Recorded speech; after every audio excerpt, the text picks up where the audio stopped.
If I brief about myself, I have started Enhancer Private Limited 3 years ago. It's totally focused with the cloud-based ERP application and the decision supporting systems. So our main product is eSuite, which is a ERP platform totally built up on cloud. So I will go through some of things which we have applied in our journey and what we are doing and what we are applying day to day in our systems. We all know what is a ERP, what is an ERP. So basically in a particular business or in a manufacturer or a company or a distributor or a retailer, they have different sort of business activities. In order to manage all these business related activities like purchasing, financing, managing employees, or else purchasing stocks, inventory, do the marketing, sales, everything comes under one particular domain. And if we want to manage everything using one system, we call simply it's a ERP, Enterprise Resource Planning. So there are so many components and different items which are interconnected in this domain. It's too much complex. Sometimes it is too much simple. It's based on the domain and based on the business. These are simply the definitions. What is an ERP? So Enterprise Resource Planning, as I explained earlier, it's going to be a one software or a one platform where it can help to manage entire business process. So based on the business need, they can automate certain activities. Like if a manufacturer want to automate their manufacturing process, they can have their own system to manufacture whatever their business manufacturing process. And somebody need to automate their human resource management system or else purchasing or the inventory management, they can have certain system for that. Finally, if we interconnected all these into one platform, or if we interconnected all this into one software, it becomes a ERP.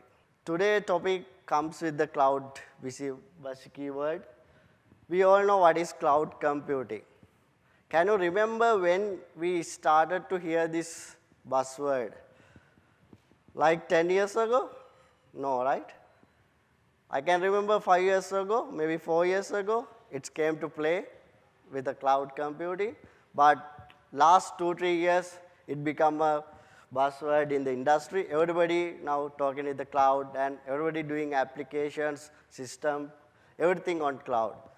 So basically, we know 5 years ago, we had a certain set of infrastructure in our networks or the bandwidth or the hardware. But after a couple of years, it drastically improved a lot. And as a result of that, we came into the cloud era now. Mainly, what is cloud computing? Simply, we can say it's a location independent or a remote resource sharing mechanism. So today, if you want to have your own server, if you want to have your own mail server, if you want to have your own database, we can create a database on cloud, but we don't know where it is. It is in somewhere, but we access it from anywhere in the world. And also it has a lot of different applications, services, infrastructure. I'm going to explain it later. So all these are on the cloud, but based on your requirement, based on your demand, we can adjust whatever the things on cloud. Mainly these are the cloud enabling factors. As I explained earlier, 10 years ago, can you remember what is the internet speed of in our country or the region? So it is with the kbps level. But after 5 years, we came across with the 3G and 3.5 like that. Recently, 2 years ago, maybe we got the fiber and all. So like that, all this network infrastructure, bandwidth, and everything has got improved, and it is getting improving day by day. And the processing power of the CPU. We know 5 years, 10 years back, we had only Pentium level processors. But last 5 years, what has happened? From Core i3 first generation to now 7th generation. So likewise, it has drastically improved, and the hardware and the superpower of hardware helps to do this cloud computing make it happen. Do you know the concept of virtualization? So in the cloud computing, as I explained earlier, we have a server, we may have a database in somewhere, but we don't know physically where it is. But whenever you want to access it, you have the accessibility. Or else whenever you want to create a new server, whenever you want to upgrade in a certain server, whenever you want to downgrade, we can do it remotely. But we don't see it physically, where it is, what is happening. So all these managed into a software system, it comes with the virtualization concept. So that helps a lot to develop this cloud network in the world. And next is the programming languages. We know if we come across with the different programming language for the last 5-6 years, there are so many new languages came up. And for the existing languages, there are a lot of improvements happen. And we know early days, we had to upgrade like once in a year or twice. Now what's happening? Every 2-3 months, we will see the new updates are coming. So that's how the development is happening in the cloud world as well as the programming world. We know with the better programming languages and the better tools, we can do many things very easily than earlier. If you want to create an app, if you want to create a software, and if you want to publish it in a server or a cloud, it won't take more than 30-40 minutes. You can just click on certain tools and drag and drop. You can create and publish. So it's how the development has happened. And also the distributed computing environments like cloud and remote location servers and everything. All these factors help a lot to improve the cloud computing and the infrastructure to come into this level. Mainly in the cloud world, there are 3 main categorization. We call it a cloud stack. So there are 3 main categorization. First level or the bottom layer is infrastructure. We all know if you want to do something on IT, if you want to develop, we have to have infrastructure ready. So infrastructure means the hardware and the physical environment of the cloud. Top of the infrastructure, we have the platform. Depending on your need, depending on your requirement, we can develop or we can establish whatever the platform we want to have. So finally, the third and the topmost level is the software as a service, SaaS application. Nowadays, everybody talking about SaaS and software as a service. So there are another layers people are discussing and coming. It is a business management layer. It is top of the SaaS model. If we discuss little more, infrastructure, it is the virtual hardware. If you want to have your own server with the 40 GB RAM or the 501 TB hard, so you can just give your spec, then infrastructure will create for your need. And based on your requirement, you can use whatever the network size, bandwidth, or whatever the backups, so everything you can configure. And also, top of the infrastructure, all the software and everything you're going to be managed. So basically, it is the foundation layer of the cloud. So when it comes to cloud vendors, they offer these 3 stacks separately. If you want to have infrastructure, it is available. If you want to have platform, it is there. And software, everybody use, and now we have many of them.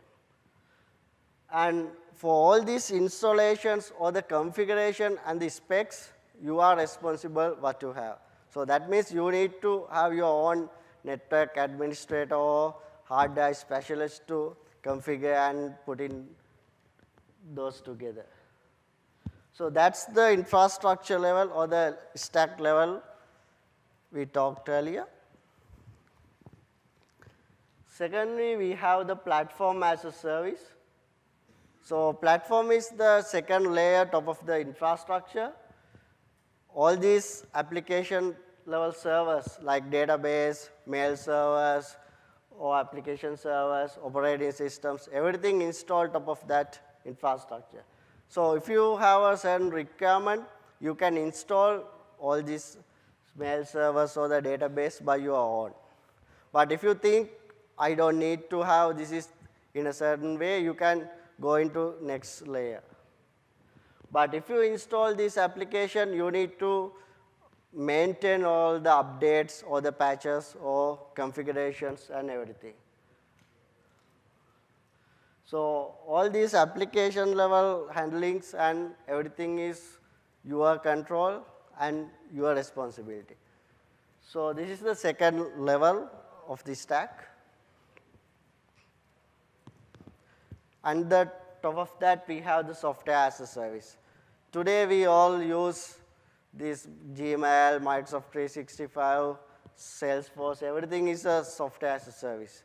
So they have used the bottom two layers to build up these applications, either infrastructure or a platform, depending with their requirement.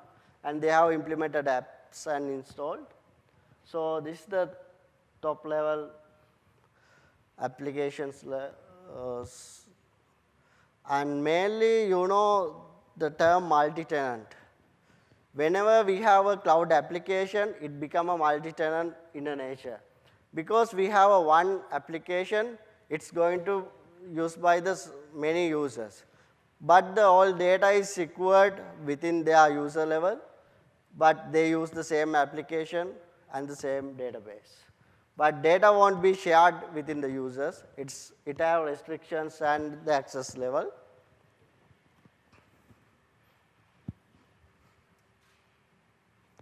So now we have discussed the infrastructure, platform, and the software as a service. These are the three levels of the stack of cloud. And based on your requirement, you can develop or you can deploy whatever your application, whatever software based on your requirement.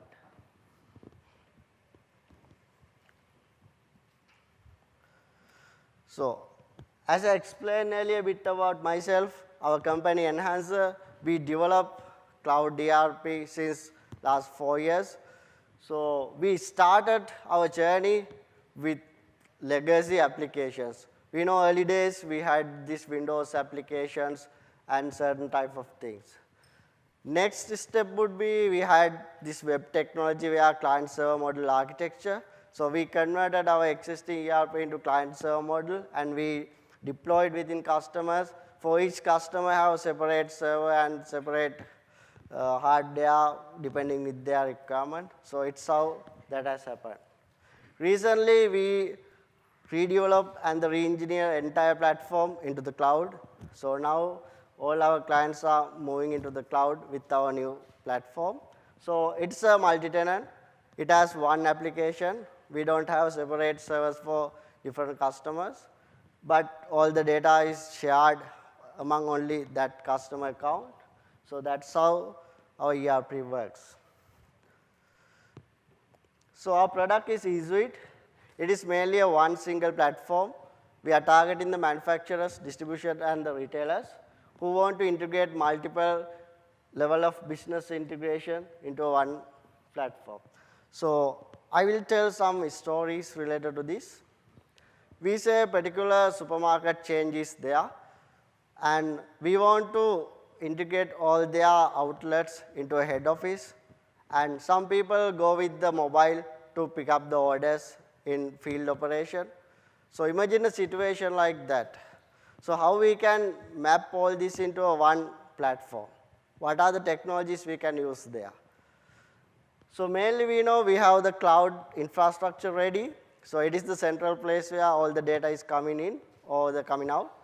And from the mobile app or the smartphone app, we have the local storage where it will store first in the mobile and it can sync into the cloud using a sync adapter or whatever thing. In the retail outlets, they have their own local installed retail apps. So from that also it can connect to the cloud. That sort of a whole complex model can be mapped into the cloud ERP with the latest technologies. So currently we are in the version 1.1. So this is all our platform. So right now we have 6 modules implemented, and I will explain how it's going to be work in a different approaches. So ESUIT is our platform. It has all the core functionality where we build up first. Top of our platform, our developers or our team creating new application or the new modules. So first we have this e-logistics. It is mainly for transport and fleet management. So in a vehicles, in a truck, in a fleet, we are fixing and we are mounting a IoT device where it collect all the data from its sensors, like running speed, temperature, or the fuel level, or the fan speed. Everything can be, there are 28 parameters we can collect from that. So from that device, it's a GSM module. It's going to transit that data into cloud through a API layer. So from that, it comes into ESUIT platform where they can pull out all the reports and everything. And we have next the e-payroll module, where in a factory or a certain location, we are mounting all the fingerprint devices or the attendance machines, everything. It's going to sync into a local server. We have a sync adapter there. From that, it comes into cloud. So it's a one way of implementation. And if you go into mobile, it's a different story. So in the mobile, it has a local cache or the local DB. It is stored first. Whenever the internet connectivity is there, it can sync up to the cloud through the API. And the POS also works in the same model. Any distribute and the account are pretty much in the cloud. Everybody can pull up reports and see what is happening, purchase, sales, and orders likewise. So these are all interconnected. Based on the business need, we have developed it in a way they can purchase whatever require modules. Like if they want to have only the e-mobile or the fleet management, they only can logistic. If they want only retail management, they can have the POS, which is connecting to ESUIT. Likewise, this is a totally based on the modularized architecture, where they can select whatever the modules they want to have.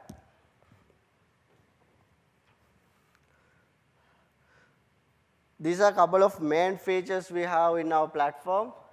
It is real-time analytics because it is syncing all the data in the same time whenever the internet is there. If it is a cloud application, it's on time. And it can run in on any device, tablet or PC or. And our pricing is go with the pay-as-you-go concept. It's a cloud thing generally. And these are a couple of case study we did. You can imagine a situation where multiple factories in different geolocations and multiple sales team going in different places and multiple branches and retail outlets are in the different places. All these can be mapped in a cloud architecture as I explained earlier. So this is another client we already have. They are a multinational seafood exporter. So they use pretty much our logistic module to track all these fleets and all because they want to ship it in a correct time before it getting damaged and reducing the quality level. So they have this ESUIT platform and they are having this our IoT device installed in their fleets so they can track it all their orders and deliveries with the platform. So mainly the architecture is totally cloud-based one and engineered in a way we use the modularized architecture where anybody can use modules separately or linked together. And totally our platform is service-oriented. So that's all the communications going through the API layers. So this is how our primitive and the basic level of display of our architecture. First, we have the cloud platform, because we don't need to think about infrastructure, how we're going to manage, so we decided to go with platform. Platform is ready with our requirement. We just need to scale up and scale down with our requirement. And we have ESUIT core API layer. So that is where people can use those into different applications. Top of our ESUIT core API, we have two separate API layers. One is internal and the external. If you want to link or if you want to integrate this ERP with the external, we have the external API layer where it has different connectors for SAP and Sage and all other things. And finally, we have the application layer where all the business logics and the customized logics coming into this layer. Based on that business logics, our team is developing our own modules, and other people can use our external APIs to develop their own apps. So this is how the ERP architecture right now. These are the main modules currently we have. This is just some stats about, because we are a startup company and 3 years ago we started. We are going forward with our ESUIT platform. So currently it is pretty much scalable, because we have business in Colombo, but we have the clients in all over the world in different regions. So based on the region or based on the location, our servers automatically scale up and scale down. As example, clients who are in the African region, they have a separate data center which is close to their region. So then the bandwidth consumption and the resource utilization going to be pretty much efficient. So, and the backups and everything is in place in a way, because it is cloud. We don't need to worry about these things too much. And some of our recognition we had for our platform. And the technologies, we are mainly in the Microsoft Azure platform. And front end are mainly with the Angular and the jQuery. Backend is ASP.NET Web API and the MVC architecture. And we follow a couple of Microsoft frameworks, which are like entity frameworks, and now mainly we use C# as our programming language. But there are certain other technologies we have applied in different areas. Like in a mobile, we have Windows and Android. So for the Android, we have separate sync adapters using Java and all. But for offline operation like retail management or the retail app sync, we have the Microsoft Sync adapters. I don't know how many of you have used those things. And for the cloud, it is pretty much Web API and the services, REST API. So these are just summarize what we have discussed and the technologies. So I hope you learned something about what is ERP and how we can connect all these things into cloud in a different technologies and different mechanisms. So thank you very much for listening, and I hope you learned something. If you have any questions, I'm happy to answer right now. Thanks a lot. Hi, Lashan.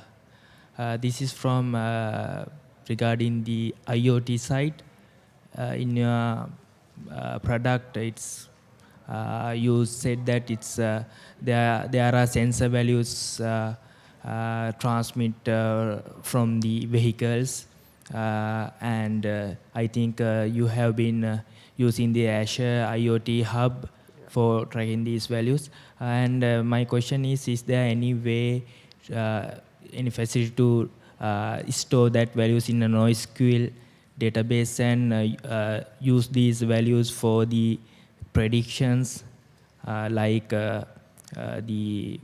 as an example, if if I take a particular vehicle, if this the heat level is rise up to this level, and then other things happen, this may happen.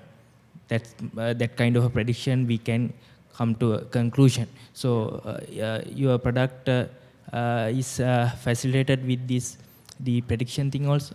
So right now, first level of implementation and the current status is we just collecting our clients into one platform, and our long-term vision is to do the big data analytics with all this data. So when it comes to logistic, we have many clients with the logistic module. When it comes to sales and distribution, we have the distribution module and its data. So using machine learning platform with the Microsoft and big data and Cortana analytics, we can do a lot of predictions. In future, there will be another module coming, it is e-analytics. That's going to be a total predictions and the forecasting things for our clients. So you were discussing about multi-tenancy and data partitioning, right? Yeah. So how do you manage these things? I mean, when you have multiple clients, you map them to the tenants, right? So in that case, how do you manage logical data partitioning across these clients? So what is the technology you are using for that? Have you gone through the feature list of SQL latest version? There is a feature saying that logical partition mechanism. So it is a very powerful mechanism where we can have a one central database and we can build up different logical layers. It's how it works is we have one database, but for each logical layer it's going to be saved in a separate file set.